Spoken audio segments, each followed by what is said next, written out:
Line S1, we're in learning task 1. This is video B, where we are going to now describe HVAC systems, different components that are less commonly used. We kind of left off after we went through the whole house furnace, a standard furnace there before.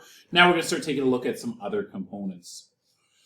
Another form of heating that we commonly see is going to be heating cable sets. And heating cable sets are going to be flexible cables that are going to be installed into a system and then protected with something. We're going to hide them either inside of concrete or underneath tile or grout or for something like that.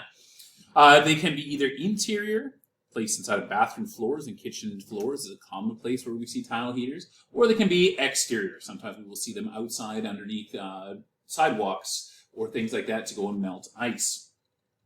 Other times we will see the same heating cable sets that are going to be wrapped as being something that we are going to go and call in the trade heat trace. And heat trace is simply going to be an electrical cable that is designed to provide a tiny amount of heat along its entire length. We wrap it around a pipe to prevent stuff from freezing up. Let's talk about these things being placed inside a floor, because this is a common thing for us to do.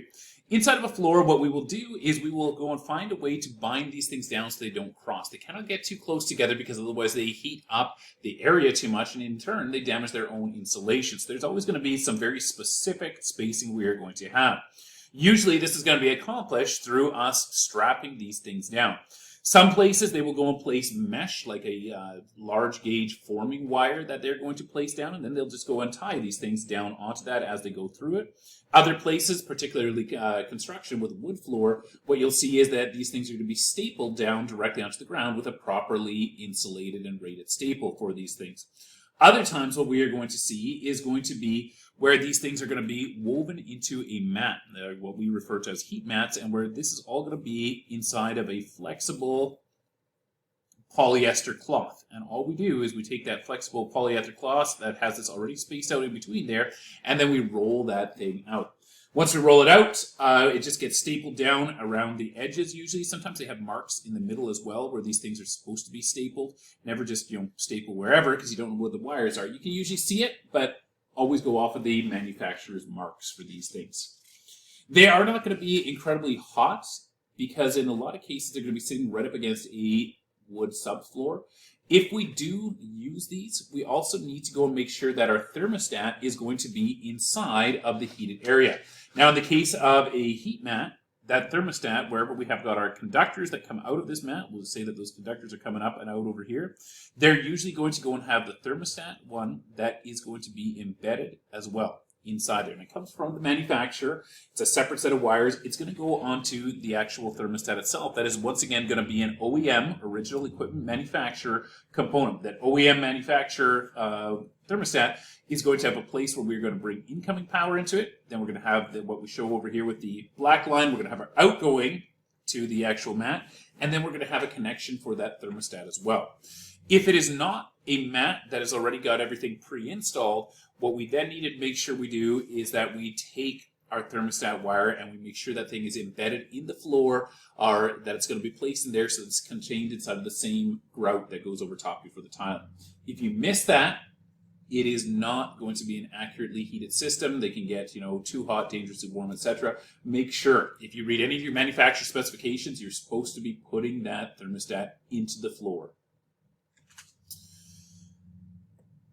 Electric water heaters, commonly used. Obviously, we need to go and get hot water. We have got two main types. We have got storage water heaters. That's what we see over here. And we are going to go and have instantaneous water heaters. Storage water tanks are going to have a couple of heating elements inside of them. That's going to be these two components over here. They're going to have a couple of thermostats inside of them as well that are going to be monitoring the temperature, right? We know that the hot water is going to rise to the top over here, and that the cool water is going to be down here on the bottom. We're going to have two separate zones inside here so that based upon the amount of water that we're pulling out, we can go and pull either more heat or less heat, depending upon what the water demand is at any given time. We don't have a lot that we have to do with these other than we need to go and connect these things on there. If we're looking at tank sizes, they're usually either going to be rated in imperial gallons as a 40 or a 60. And most of the time, they're going to be, under a 30 amp circuit for these. They don't take all of the heat all at the same time. We compare that to an on-demand system. An on-demand system is going to be something like common name brands are going to be Navien or other ones like that, where there's going to be water that goes in. That water goes in through here, and it actually goes through a spiraling heater. And then it comes out of that spiraling heater over here on the other side, and it's going to be heated up. We don't turn on electric heat unless there's water flowing through there. They're complex systems. They involve, flow sensors and things like that inside of them. They do only provide the amount of heat that we are utilizing off of them. However, they take a lot of electrical heat because it's going to be happening instantaneously. You compare that with your storage water tank. Your storage water tank, energy can either be created or destroyed, so it makes no difference. If I need to go and have, 20 liters of hot water from a storage tank or from an on-demand, it's still going to be the same amount of energy that's going to be utilized, but this one is just going to trickle the energy into the tank over a longer period of time as it fills up that whole massive internal volume of water. Compared to this one that needs to have a ton of electricity instantly so that it's going to be able to go and instantly heat that hot water as it comes out of those things. The instantaneous ones have very high initial demands off of them. Hot water tanks, the last thing that you should probably be aware of if you have your own, there is going to be this thing that is going to be called the cathode or the zinc that is going to be inside of there. They call it the anode inside of this one, but it's going to be a zinc tube that's inside there to prevent cathodic reaction. We're going to talk about cathodic reaction later on yet this year, but what it does is it prevents your hot water tank from rusting out. You replace the zinc inside of it, you're going to have a much longer life out of your hot water tank. All right, let's talk about a boiler system now. Boiler systems are going to be another form of heating where we are going to go and have radiators. The radiators are going to go and be very similar to baseboards. These are going to be placed around a house underneath, your windows, the areas of high heat loss. But then what you're going to have is you're going to have a boiler downstairs somewhere, and that boiler is going to heat up water. There's going to be control valves, and there's going to be thermostats. And when this room calls for heat, that thermostat is going to go and send a signal down to this valve. This valve is then going to go and open, and it's going to allow heated water to go and flow through the radiator, all the radiator coils, and then it is going to go and return back down to the boiler where it's going to get heated up and then pumped back through once again. Anytime that we call for heat with the thermostat, it's going to open that circuit, that water circuit, run the water through. Anytime that we're not calling for heat inside of that one, it's going to close off that valve. The water circuit is going to go and shut down. We do also have a safety bypass loop that is also going to be placed off of these things. Complex systems, usually all that we are going to be involved in is going to be running the wires from the thermostats down to the main boiler control. Usually somebody that has got a ticket for those things are going to be the people that are going to make those connections. So plumbers and gas fitters can get certified by the manufacturer, and underneath Canadian Electrical Code and BC Electrical Code, they are certified to make the electrical connections on the equipment that they have a certification for. So if they are certified on the boiler, you let them do the boiler connections. You might need to run the wires. That still might be part of your job description, but they'll do the actual connections off of them.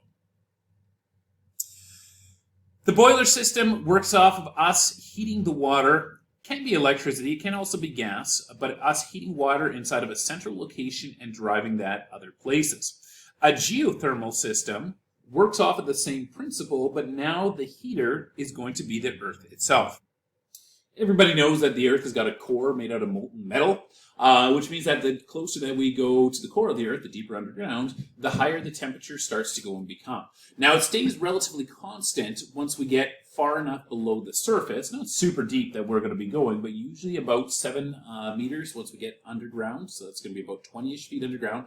It stays at more or less a constant value of 10 to 16 degrees, depending upon the type of soil and where your actual house is. Some places they do get the 16-degree temperatures, others only get the 10-degree temperatures. But it forms a very effective way to go and heat or to go and cool a place.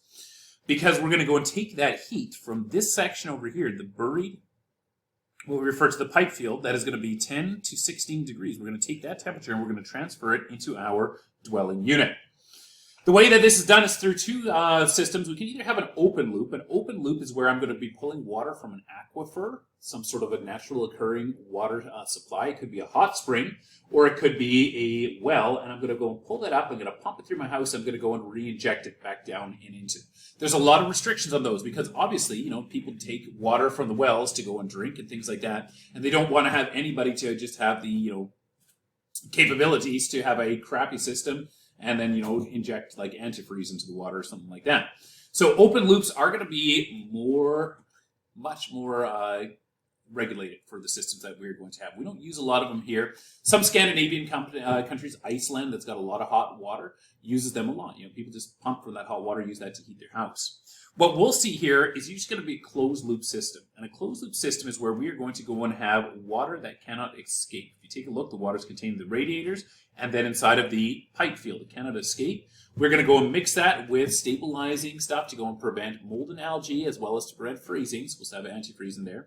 And then we are going to go and have this inside of what we call the pipe field. It's going to be coils of usually HDPE pipe, or it's going to be vertical runs of HDPE pipe that is going to be underground.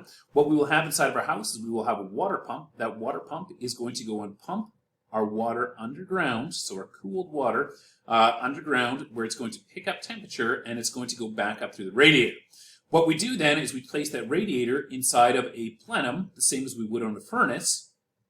And for our house, we just take air, our return air, we run the return air down over top of the blower fan, we run it over top of the radiator, and then we run it back into the dwelling unit. If it's summertime, we can go and take our hot air, let's go and say it's 26 degrees inside of this house right now. We can take that hot air, we can run it over top of this radiator, which is going to be about 16-ish degrees, let's say. And if it's going to be 16 degrees, that means that the air that's going to come out on the other side is going to be somewhere in between those two. Let's say that's dropped that temperature down to 20 degrees. So our geothermal is able to go and cool hot air down to about those temperatures.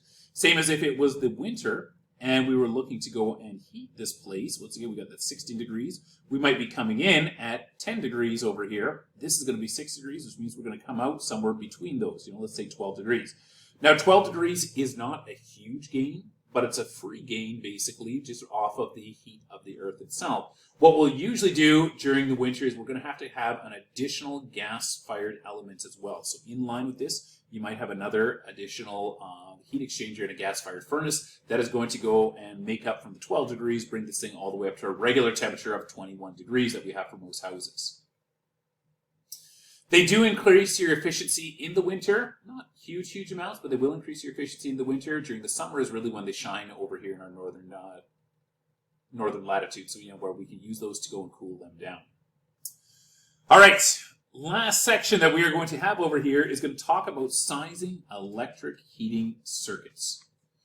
And we're going to go through this one. It's a bit of a complex calculation at first, and it feels wrong because what we're going to see is we are going to see big breaker over here, and we are going to see small wire over here. And we've had it beat into our heads at this point that anytime that we got a big breaker, we better have a big wire because we don't want to melt that thing down. Small wire should not be on big breakers. We've heard this before, but over here, what we have is we've got a closed system. I want you to take a look at the system and say, is there any way that the customer could make the system do more or less than the wattage ratings that are on there? There's no receptacles, there's no lamp holders, there's nothing like that they would be able to go and adjust the load. They can turn this on, it's going to be 1500 watts. They can turn it off, it's going to be 1500 watts. They've got absolutely no way that they could turn it on and then all of a sudden it would be like 3000 watts or something like that. It's just impossible because we've got fixed values of equipment. And that's what allows us to do specialized calculations in this setup, is that it's fixed.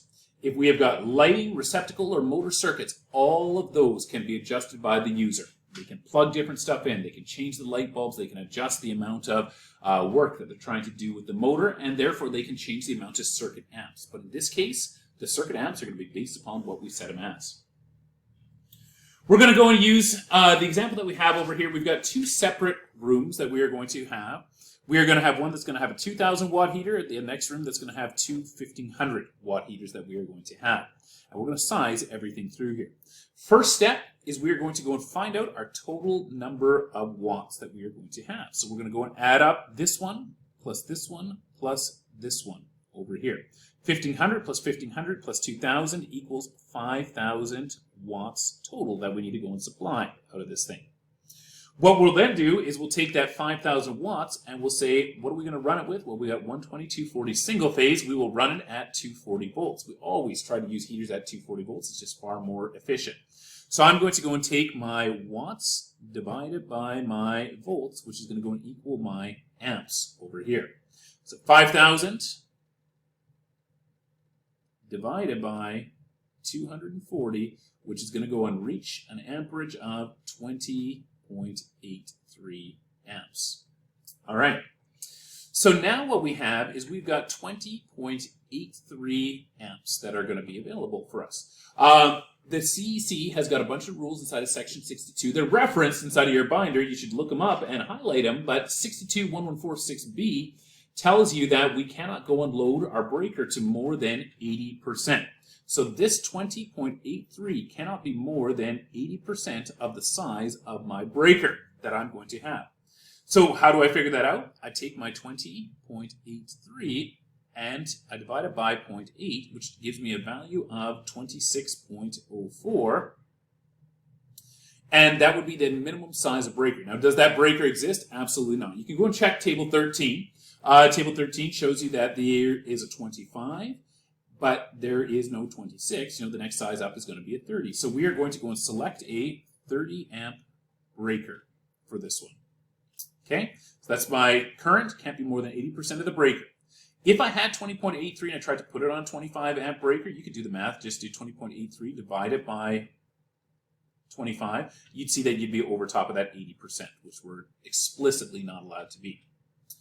Okay, the next thing that we have to do is we have to identify our conductor types as either branch circuit or tap conductors. Let's start by defining a tap conductor because those are clearly laid out. Anything that's not explicitly a tap conductor has to be a branch conductor by definition. So 62.1144 A and B defines that a tap conductor has to feed a single heating device and it cannot be longer than 7.5 meters or 25 feet. So I'm going to take a look at wires that feed a single device. I'll start by taking a look at this wire. Does this wire feed a single device? Absolutely not. I see it feeds two devices, therefore that one could not be it. Does this wire feed a single device? It certainly does. It can be a tap conductor. Does this one feed a single device? It certainly does. It's a tap one. Does this wire feed a single device? No. It feeds all of our devices. Same with this one over here. No. It does not feed, or feeds too many devices. So I've got my tap conductors that are going to be defined. That means that everything else that's left inside of the circuit needs to be a branch conductor. Like that. All right, so now we have got branch conductors that are going to be laid out on our system. You can see they have got it laid out inside of the figure 20 over there. Actually, I've got it laid out. This is all of my materials that are part of the provincial curriculum at this point. But yeah, you can see in that drawing that I have placed inside of there that there are tap conductors that are defined, through 62.114, 4A and B, as well as my branch ones. Now that I have got this figured out, the next step is going to go and be define my branch conductor size. 62.1147 A and B tells us that my branch circuit wires have to be able to carry at least 80% of the breaker ampacity. So we figured out our breaker, that's 30 amps, and so I need to go and now multiply that by 80%, because that's what the rule tells me. It needs to be sized to 80% of the breaker. So I'm going to go 30 times 0.8. When I go and do that, it tells me 24 amp wire.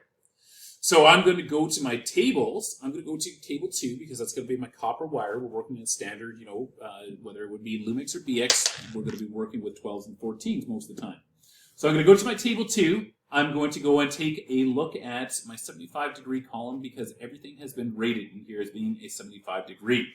That 4006, the temperature tap ratings that we've talked about before, is what tells us that we have to use the 75. So if I go down into my 75-degree column out of table number 2, And I follow that down until I see something that is greater than 24 amps. The first one that I find is going to be a number 12.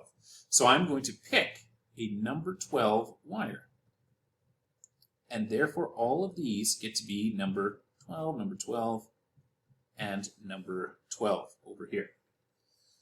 Perfect. The last thing that I get to do is now define my tap size, these yellow ones that are going to be over here.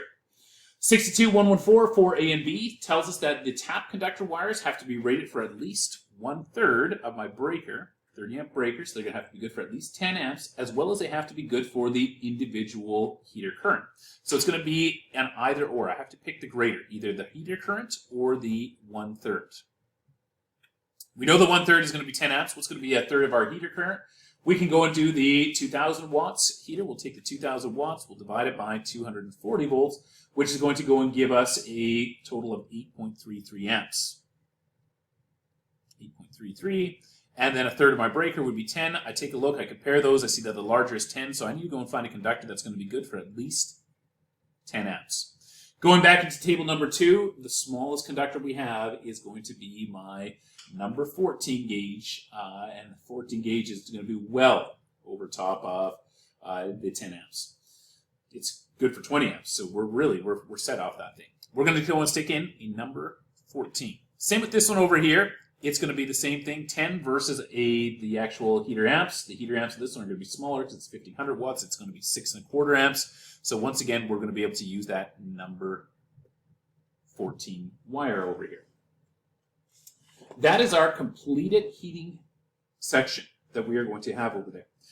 It looks really weird because we are so used to, that if we got number 14 wire, it's on a 15 amp breaker. When we got number 12 wire, it's on a 20 amp breaker. When we got number 10 wire, it's on a 30 amp breaker.